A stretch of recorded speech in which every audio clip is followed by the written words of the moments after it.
येतो म्हणजे 26 नोव्हेंबर संविधान दिवस। आजच्या दिवशी आपल्या या भारत स्वातंत्र्य झाल्यानंतर एक संविधान लिहिलं गेलं आणि ते संविधान 26 नोव्हेंबर 1949 रोजी या भारत देशाला बहाल करण्यात आलं आणि त्या संविधानानुसार आज देश चालू आहे। त्याच्यातली जी कलम आहे, पोटकलम आहेत, त्याच्यानुसार सगळं काही चालू आहे। दर 5 वर्षांनी मतदान घेतलं जातं। हा संविधानाचा भाग आहे, लोकशाहीचा भाग आहे।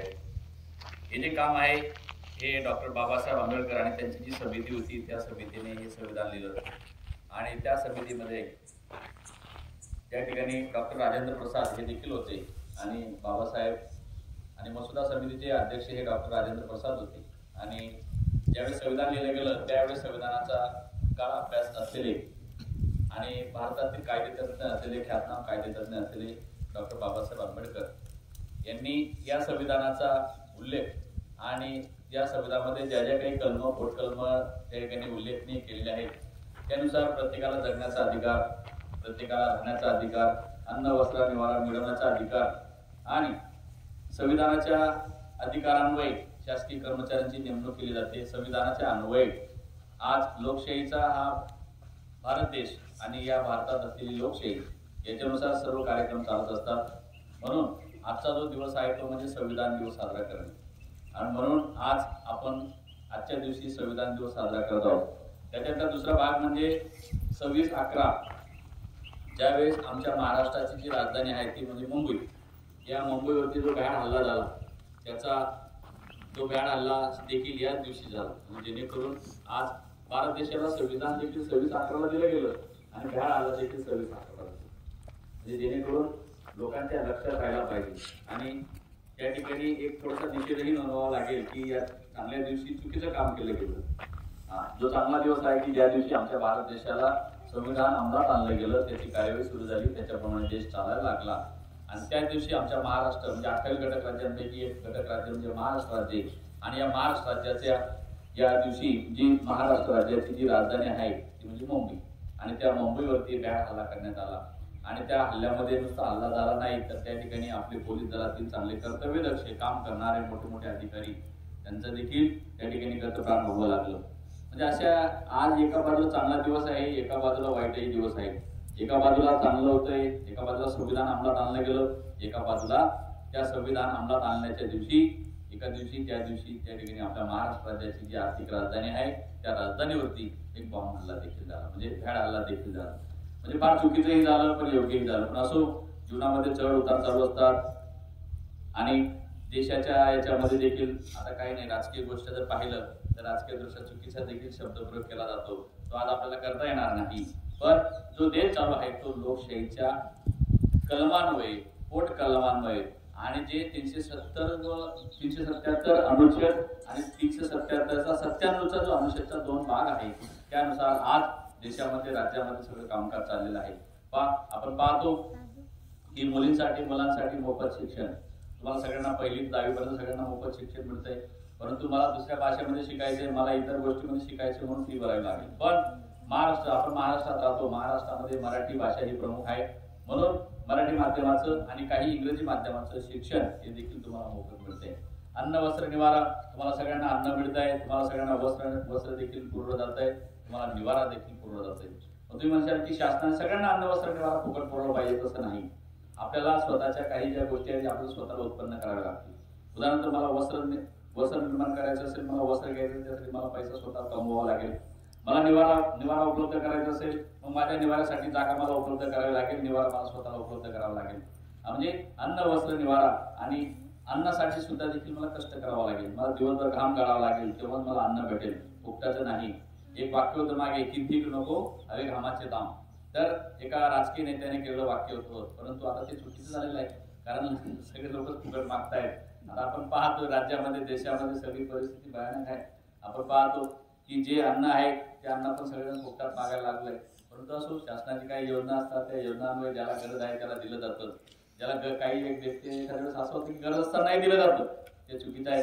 मुलींसाठी शिक्षण असेल, आता आपण पाहतो काही इंग्रजी माध्यमाच्या, काही CBSE पॅटर्नच्या शाळा आहेत त्या ठिकाणी फी घेतली जाते, तुम्ही म्हणशाल तिथं फुकट कसं काय आलं? परंतु तुम्ही तुमच्या गरजेपेक्षा जास्त किंवा जी गरज आहे किंवा ज्या गोष्टीतून तुम्हाला शिक्षण घ्यायचं आहे किंवा जे शासनाने उपलब्ध करून दिलंय त्याच्या व्यतिरिक्त जर तुम्हाला पाहिजे असेल तर तुम्हाला पैसे मोजावे लागतील. म्हणून शासनाने देखील या ज्या गोष्टी आहेत या गोष्टींची उपलब्धता करून दिलेली आहे. एवढंच नाही, आपण पाहतो जगामध्ये, देशामध्ये, राज्यामध्ये, जिल्ह्यामध्ये बऱ्याच काही गोष्टी चुकीच्या घडतात, पण त्या चुकीच्या गोष्टींना एकच व्यक्ती कारणीभूत नसतो तर दोघही व्यक्ती कारणीभूत असतात. आपण पाहतो जगामध्ये एखादी गोष्ट, एखादी घटना चुकीची घडली गेली, एखाद्या वेळेस कोणाची तरी हत्या केली गेली, पण हत्येमागे देखील काहीतरी कारण असू शकतं. म्हणजे ह्या ज्या गोष्टी आहेत या गोष्टींचा आपण पूर्ण जर शोध घेतला तर त्याला दोघे घटकही कारणीभूत असू शकतात. एखाद्या वेळेस अपवादात्मक परिस्थितीमध्ये एखाद्या घटकाला खरं त्रास नसताना म्हणजे चुकी नसताना त्रास होतो ही गोष्ट बरोबर आहे, परंतु एखाद्या वेळेस दोघं घटकांची चुकी असते, परंतु मग त्याच्यातून वाद निर्माण होतो, त्याच्यातून संघर्ष निर्माण होतो आणि त्याच्यातून समस्या निर्माण होते. मग त्याच्यातून तो विकोपाला जातो आणि तो विकोपाला गेल्यानंतर मग त्या ठिकाणी नको त्या गोष्टी सामोरं जावं. परंतु असो, भारतामध्ये लोकशाही आहे, भारतामध्ये संविधान आहे, संविधानानुसार हा देश चालू आहे, संविधानानुसार निवडलेल्या लोकप्रतिनिधींना शपथ दिली जाते, ते वागत नाही, तो त्यांचा भाग आहे. तुम्हाला सांगितलं की अरे बाबा शाळेत येताना तुम्ही जर डायरेक्ट शाळेत हा तुमचा भाग आहे, पण शाळेत येताना तुम्ही स्टॉप घेत सगळे विद्यार्थी गोळा करायला लागले, हा तुमचा चुकीचा भाग आहे. म्हणजे तसंच संविधान देखील आहे. संविधानानुसार देश चालतोय, संविधानानुसार राज्य चालतंय, संविधानानुसार सगळं चालतंय. परंतु असो, राजकीय लोक चुकीचा अपप्रचार करतात आणि त्याच्यामध्ये तुमच्या माझ्यासारखे कमी शिकलेले असतात, काहींच्या डोक्यामध्ये कमी प्रकाश पडतो, त्याच्यामुळे काही गोष्टी चुकीच्या करत असतात. परंतु असो, संविधानाने जे अधिकार दिले आहेत ते अन्न, वस्त्र, निवारा आणि जगण्याचे अधिकार दिले, सगळ्या गोष्टींचे अधिकार दिले. मग जगण्याचे अधिकार दिले तर मरण्याचे अधिकार दिले नाहीत का? दिले आहेत. पण मरण्याचे अधिकार देत असताना नैसर्गिक मृत्यू हा संविधानात्मक असतो आणि आपण जो काही चुकीचा मृत्यू करतो, चुकीची वाट निवडतो, चुकीची गोष्ट निवडतो, ती चुकीची आहे. म्हणून मित्रांनो, अन्न, वस्त्र, निवारा ही गोष्ट जी आहे ही आपल्या याच्याने गरज असते. आणि दुसरी गोष्ट, मुलींसाठी शिक्षण असेल, मुलांसाठी शिक्षण असेल, मुलांसाठी काही योजना असतील, ते तेवढ्या घटकापुरतं आणि तेवढ्या वेळेपुरतं मर्यादित असतात. पण तर त्याला आपण कायमस्वरूपी भारत देशामध्ये एकदाच मिळालं की आपण हक्क बनतो आणि आपण ते कायम मागायला लागतो, हे चुकीचं आहे. म्हणून संविधानाने जसे अधिकार दिले त्याप्रमाणे देश चालतोय, त्याप्रमाणे राज्य चालतंय, त्याप्रमाणे सगळं काही चालतंय. म्हणून आजच्या दिवशी हा संविधान दिवस साजरा केला जातो. आणि ज्यांनी हे संविधान दिलं, ज्यांनी हे देशासाठी ते अंमलात आणलं गेलं आणि पहिल्या लोकसभेमध्ये त्यावेळेस हे संविधान अंमलात आणलं गेल्यानंतर त्यावेळेसची जी मंडळी होती त्यांनी हा विचार केला असेल की नाही, आमचा भारत देश जो आहे तो लोकशाहीच्या याच्याप्रमाणे चालावा, संविधानाच्या नियमानुसार चालावा.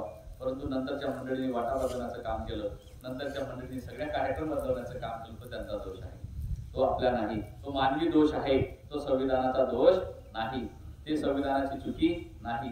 असो, संविधान हे संविधान आहे, ते कधीही कदापिही कोणीही काही करून बदल करू शकत नाही.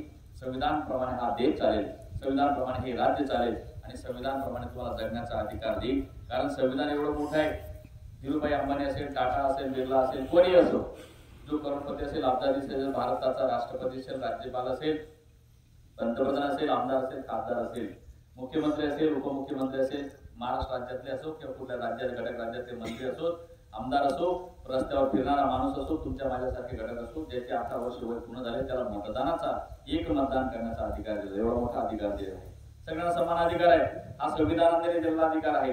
आपण हे पाहत नाही संविधानाने काय दिलं आम्हाला. अरे संविधानाने सगळं काही दिलं आहे, फक्त तुम्ही तुमचा अधिकाराचा गैरवापर करतात, गैरयूज करतात, ते चुकीचं आहे. म्हणून संविधानानुसार हा देश चाललाय, संविधानानुसार हे राज्य चाललंय आणि संविधानानुसार सगळे कामकाज चाललेलं आहे. असो, आजच्या या संविधान लिहिणाऱ्या, या संविधान मांडणाऱ्या आणि संविधान लागू करणाऱ्या आणि संविधान अंमलात आणणाऱ्या सर्व बुजुर्ग मंडळींना, नेते मंडळींना या ठिकाणी मी या ठिकाणी सलाम करतो किंवा वंदन करतो. आणि आजचा संविधान दिवस साजरा झाला असं गृहीत धरून आपण देखील संविधान कसं चांगल्या प्रकारे जास्तीत जास्त संविधानाचा वापर कसा करता येईल, संविधानाची पोट कलम अन्वय छेद याच्याप्रमाणे आपण कशा देशामध्ये राहू शकू, या गोष्टींचा आपण पुरेपूर उपयोग करावा. या ठिकाणी एवढं बोलून थांबतो. जय हिंद, जय महाराष्ट्र, जय संविधान.